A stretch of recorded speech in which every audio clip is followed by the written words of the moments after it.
ایک دفعہ کا ذکر ہے کہ ایک طاقتور مگر رحم دل قبیلے کا سردار اپنے وفادار گھوڑے پر سوار سنسان اور جلتے ہوئے صحرا سے گزر رہا تھا۔ سورج آگ برسا رہا تھا، ریت تپ رہی تھی اور دور دور تک زندگی کا کوئی نشان نہ تھا۔ راستے میں سردار نے اچانک دیکھا کہ ایک شخص آدھا ریت میں دھنسا پڑا ہے، جیسے صحرا نے اسے نگل لیا ہو، اور وہ پیاس کا مارا تھا۔ وہ فوراً گھوڑے سے اترا، دوڑ کر اس کے پاس گیا اور اس کے جسم سے چپکی گرم ریت ہٹانے لگا۔ قریب سے دیکھا تو وہ نیم بے ہوش تھا، اس کی زبان سوکھ کر ہونٹوں سے چپک چکی تھی۔ سردار نے اس کے کندھے ہلائے تو وہ آہستہ آہستہ آنکھیں کھولتے ہوئے کرا کر بولا، پانی، پانی۔ سردار نے فوراً گھوڑے کی زین سے چھاگل نکالی اور اس کے ہونٹوں سے لگائی۔ اس شخص نے بے تحاشا پانی پیا، جیسے برسوں کی پیاس بجھا رہا ہو۔ پانی پینے کے بعد اس کی آنکھوں میں کچھ جان آئی تو وہ کمزور آواز میں بولا، اے نیک دل انسان، میرا گھوڑا کہیں بدک کر بھاگ گیا ہے۔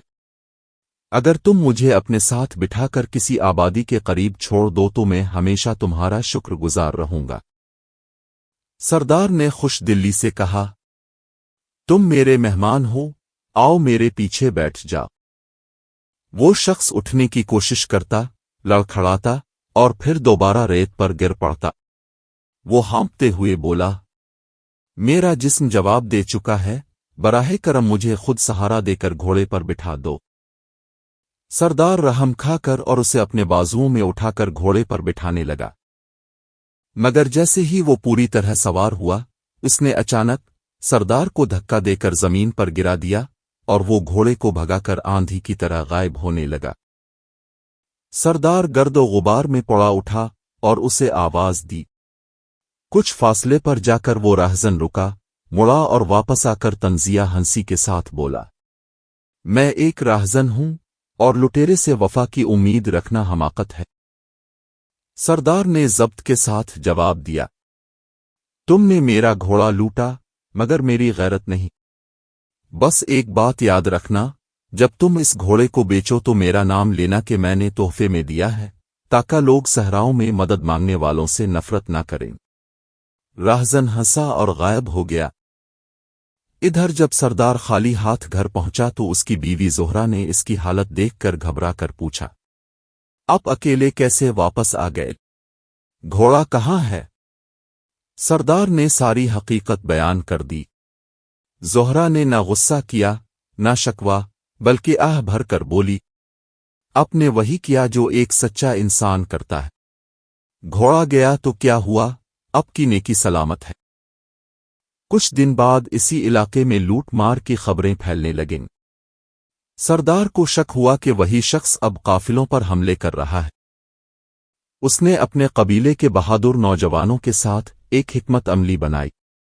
زہرا نے بھی شوہر کو دعائیں دیں اور کہا، ظلم کا انجام ہمیشہ برا ہوتا ہے، اللہ سچ کو ضرور فتح دیتا ہے۔ چند دن بعد ایک تجارتی قافلے پر حملہ ہوا، مگر اس بار سردار اور اس کے آدمی پہلے سے تیار تھے۔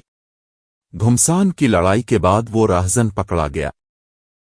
جب اسے گھوڑے سمیت سردار کے سامنے لایا گیا تو وہ شخص گھبرا کر سردار کو پہچان گیا اور سر جھکا کر بولا، میں نے تمہارے ساتھ بہت بڑا ظلم کیا ہے۔ سردار نے سخت لہجے میں کہا، تم نے صرف میرا گھوڑا نہیں لوٹا بلکہ انسانیت کو بھی لوٹا تھا۔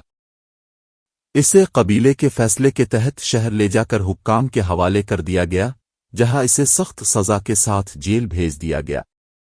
سردار کو اس کا گھوڑا واپس مل گیا۔ جب سردار فتح کے ساتھ گھر لوٹا تو زہرا نے شکرانے کے نفل ادا کیے اور کہا، دیکھا، سچ اور نیکی کبھی نہیں ہارتے۔ سردار نے مسکرا کر جواب دیا، اور ظلم کبھی بچ نہیں پاتا۔ دوستو، یہ کہانی ہمیں یہ سبق دیتی ہے کہ نیکی کبھی رائیگاں نہیں جاتی اور ظلم کا انجام ہمیشہ عبرتناک ہوتا ہے۔